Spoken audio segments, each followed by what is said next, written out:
Nah, sekarang ada teknik menghafal, teknik 6D namanya. 6D. Didoakan, disenyumkan, dibacakan, diulang-ulang, dipotong-potong, disambung-sambung. Nah, ini praktisinya namanya Sultan Mudazzir Fajri Usman. Sekarang berubah jadi Azmi Fajri Usman SH. Nah, Sultan mudanya dihilangkan sekarang.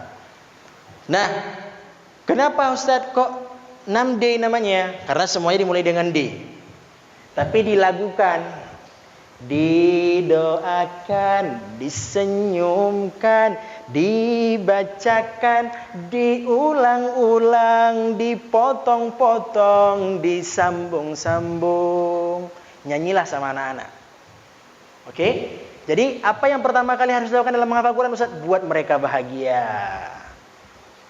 Jadi bukan hari ini kita semuanya hafal 5 ayat. Kalau yang nggak hafal, semuanya nggak boleh pulang. Marah duluan ini bangun. Coba sekarang dirombak. Ini yang bisa hafal nanti Ustaz kasih permen. Nanti yang bisa hafal Ustaz kasih hadiah. Yang bisa hafalan dalam 1 bulan 10 ayat saja dapat uang misalnya. Coba jangan marah-marah dulu dibangun. Ya, jadi diajarkan pertama kebahagiaan dulu, ajak senang-senang dulu. Makanya nanti siang kita belajar manajemen kelas. Ada lagu-lagunya, ada tepuk-tepuknya. Udah pernah ikut dulu kemarin, udah pernah diajarin.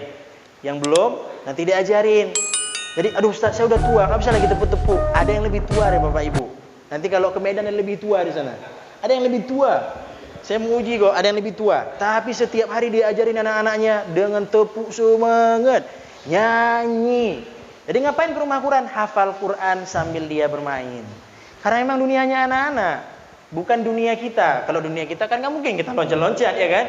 Ayo kita hafalan, nggak mungkin loncat-loncat. Kita yang loncat-loncat bersama mereka karena itulah dunia mereka. Jadi jangan sampai kita bawa dunia anak ke dunia kita, tapi bawalah kita ke dunia mereka. Coba nih, mohon maaf nih, saya mau tanya sama bapak nih yang punya anak kecil misalnya. Kira-kira bapak ajak ngomong, ngerti nggak dia? Tapi kenapa bapak ajak ngomong? Anakku, nanti kan ini bapak kamu loh, ya kan? Ngerti nggak dia tuh bapaknya? Nggak ngerti, tapi kok bapak mau ngomong? Itulah dunia anak-anak. Nah, hati-hati ya. Emang dia tahu hati-hati? Nggak tahu dia hati-hati. Dibilang hati-hati, nak itu api, dia pegang api itu. Tapi ada nggak? Nak, coba pegang api. Nggak ada kan? Nak, jangan pegang api ya. Ini api panas loh. Nggak tahu dia. Tapi kenapa bapak mau ngomong? Kenapa ibu mau ngomong? Karena itu anak-anak. Anak kita sendiri kan? Coba kalau anak orang. Ada yang marah-marah aja. Sekarang dirombak. Ustaz, kami nggak marah-marah kok. Alhamdulillah kalau nggak marah-marah. Sekarang dirombak. Anak itu adalah anak kita. Sama seperti kita punya anak di rumah. Mereka masih umur 12 tahun. Ajarkan mereka dengan umur mereka 12 tahun. Buat mereka dewasa dengan edukasi, tapi masuklah dunia mereka dengan dunia anak-anak mereka. Ya, jadi ini didoakan, dinyanyikan dulu sebelum mereka menghafal. Didoakan gini ya. Disenyumkan, gerak. Dibacakan, kemudian diulang-ulang, dipotong-potong, disambung-sambung. Nyanyi setiap hari sebelum mulai hafalan.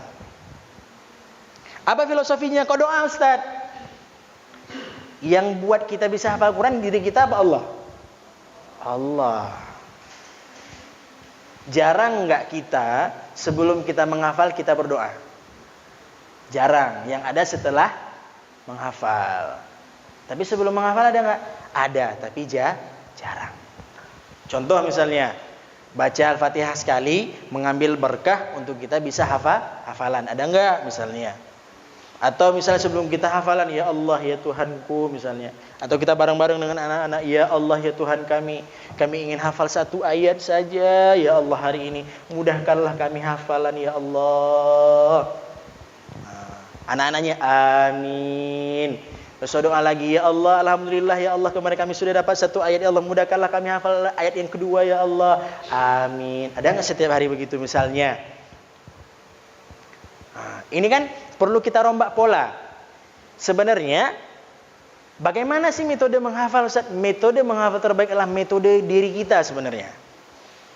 Tapi ini hanya sebagai dasar untuk kita mengembangkan metode menghafal kita masing-masing.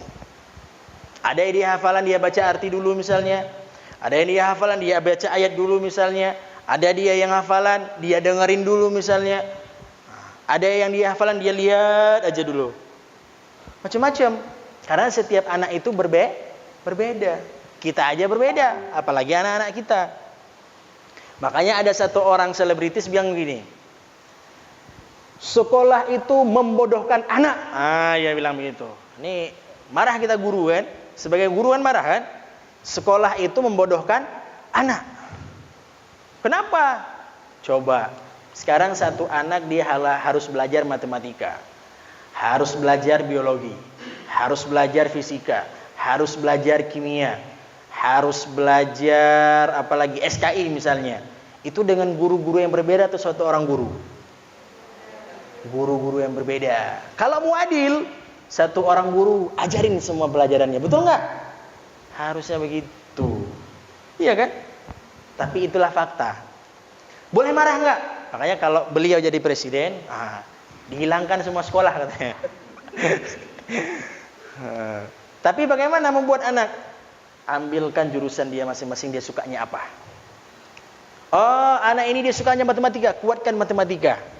Cari guru matematika terbaik. Dan jadilah guru matematika yang terbaik. Kita aja seorang guru tidak bisa menguasai pelajaran, kenapa kita maksa anak kita? Nah, makanya di RKV itu tidak pernah dipaksa mau jadi apa. Tapi kami mengarahkan mereka, kamu harus jadi seperti apa. Nah, jadi yang pertama filosofinya adalah didoakan. Banyak dalam Quran, wa idza salaka ibadi anni fa inni qarib ujibu da'watad da' misalnya. Banyak sekali tentang doa. Jadi dalam menghafal Quran wajib kita berdoa terlebih dahulu. Jangan hanya doa khatmul Quran saja. Kita seringkan doa khatmul Quran. Enggak ada doa iftitah Quran kan? Nah, coba sekali-kali doa Fathul Quran namanya. Kita doa dulu. Kemudian disenyumkan. Jangan sampai sebelum hafalan udah cemberut duluan. Panjang kali ayatnya, ya Allah. Nggak bisa saya, panjang kali ayatnya. Udah murung duluan sebelum hafalan. Kemudian dibacakan. Ini filosofinya apa? Iqra. Yang sering terjadi apa? Mohon maaf. Sering terjadi kita begitu lihat Quran langsung hafalan. Bismillahirrahmanirrahim. Amma yatasalun. Padahal dibaca baru sekali. Jadi apa fungsi mata? Fungsi terbaik mata adalah merekam semua yang ada tulisannya. Ini kayak fotokopi, Bu, kayak paste ini, copy paste ini mata kita ini copy paste nih. Kalau ada yang tahu kan, pojok kiri kanan, atas bawah tengah, bawah banget. Itu kenapa? Rekaman mata. Coba kalau ibu nggak lihat Quran hafal, bisa nggak? Tahu nggak itu pojok kanan atau pojok kiri, tahu nggak? Nggak tahu. Itulah fungsi mata, merekam. Jadi begitu ada tulisan di Quran itu direkam. Makanya salah satu cara menghafal adalah rekam dengan mata, jangan ganti-ganti mushaf. Nanti begitu ganti mushaf, kayak di mushaf itu gini deh. Kok mushaf ini begini sih? Makanya jangan ganti-ganti mushaf. Kalau mau pakainya Lajnah Indonesia, ya pakai itu terus. Nanti kalau sudah menguasai betul, baru pindah mushaf. Tapi Ustaz, kami matanya udah rabun Ustaz, berarti beli yang besar. Jangan beli yang kecil. Jangan kita pun yang udah berumur pakai Quran yang kecil segini. Inilah kita. Betul kan? Nah, coba dirombak. Aduh Ustaz, kami cuma bisa di rumah. Ya nggak apa-apa. Hafalan di rumah, sediakan waktu terbaik. Dan dibacakan. Berapa kali? Boleh 10 kali, boleh 20 kali, boleh 30 kali, boleh 40 kali, boleh 100 kali. Makin banyak dibaca, makin lengket hafalannya. Sekarang saya coba deh. Nih, saya coba ya. Saya coba nih. Saya yakin Bapak Ibu nggak pernah hafal. Ya, tapi bisa nyambung. A'udzu billahi minasyaitonir rajim. Bismillahirrahmanirrahim. Yasin. Pertanyaannya, pernah Ibu hafal di pinggir pojok Al-Qur'anil Hakim, Al-Qur'anil Hakim? Ada? Ada. Itulah fakta. Berarti hafal Quran sulit enggak? Enggak sulit pada dasarnya. Mindset kita rombak, baca terus menerus saja, hafal Quran itu. Kita coba lagi. Ar-Rahman. Bisa hafal Quran. Dan ini fakta yang enggak bisa dielak kan? Bisa ternyata hafal Quran. Bisa sulit enggak? Enggak sulit. Tergantung kita bagaimana memberikan waktu kita untuk Quran saja. Karena Allah sudah bilang, walaqad yassarnal Qur'ana lidzikri fahal min mudzakir. Sudah Allah mudahkan. Udah, setelah dibacakan diulang-ulang. Ketika dibaca diulang-ulang itu lihat mushaf full. Jangan pindahkan mata kita. Bismillahirrahmanirrahim. Amma yatasaalun. Amma yatasaalun. Amma yatasaalun. Boleh Qur'annya modelnya blok, dibaca satu blok full dulu, baru nanti polanya yang ada dipotong-potongnya. Ya, jadi polanya boleh. Boleh per ayat, kalau pendek-pendek, amma yatasaalun, tapi jangan dihafal dulu. Semuanya dibaca dulu dengan seksama, sudah tahu letaknya, bahkan sudah tahu nomor ayatnya, tahu posisinya, baru pindah ke ayat berikutnya. Jadi Ustaz, gimana anak-anak kita? Ya, diajarkan. Mereka buka mushaf, kita semua mendekte di depan, semua mereka mulai mushaf, baca bareng-bareng. Kemudian setelah dibacakan diulang-ulang. Udah diulang-ulang, dipotong-potong. Nah, dipotong-potong nanti kita lihat contohnya. Dipotong-potong misalnya, kita nanti ambilnya di sini di surah Al-An'am. Ya, nanti ada lagunya. Ada lagunya, menyanyikan lagunya untuk memasukkan ke dalam otak mereka bahwa Quran itu mudah. Nanti ada caranya. Misalnya kayak gini, faman yuridillahu, ulang semuanya, faman yuridillahu. Nanti kita tes, kita praktek bareng-bareng. Udah? Kemudian tadi saya balik lagi. Nah, setelah dipotong-potong, diulang-ulang, ulanglah ya, disambung-sambung. Misalnya dipotong faman yuridillahu, potongan kedua ayyahdiyahu yashrah. Diulang lagi, faman yuridillahu ayyahdiyahu yashrah. Itu nanti disambung-sambung. Sekarang kita coba praktek. Oke ya. Nah, prakteknya nanti dia tahu posisi ayat. Tahu posisi ayat, tahu juz berapa dan tahu surat apa dan ayat berapa posisinya di mana. Oke ya. Jadi iramanya begini. Juz 8 pojok kiri atas, surat Al-An'am 125.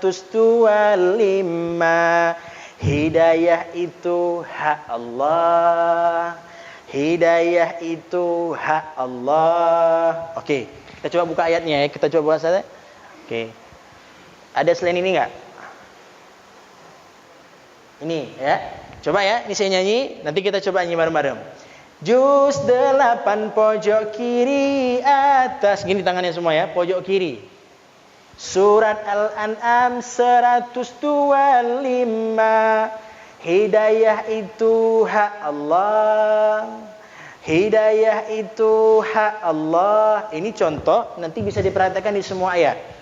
Misalnya Juz 30 surat An-Naba, ayat pertama pojok kiri kanan. Ambil, buat. Ini contoh saja.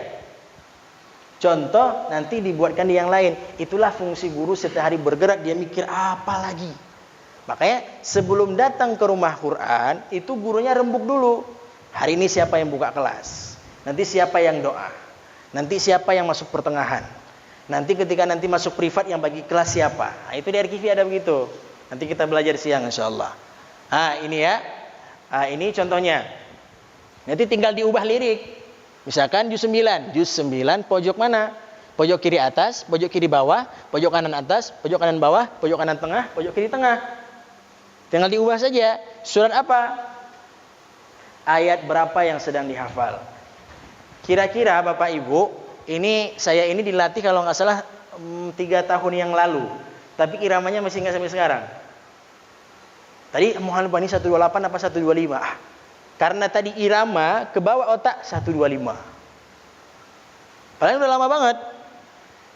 Ya, kita coba iramanya ya. Juz 8 pojok kiri atas, surat Al-An'am 125.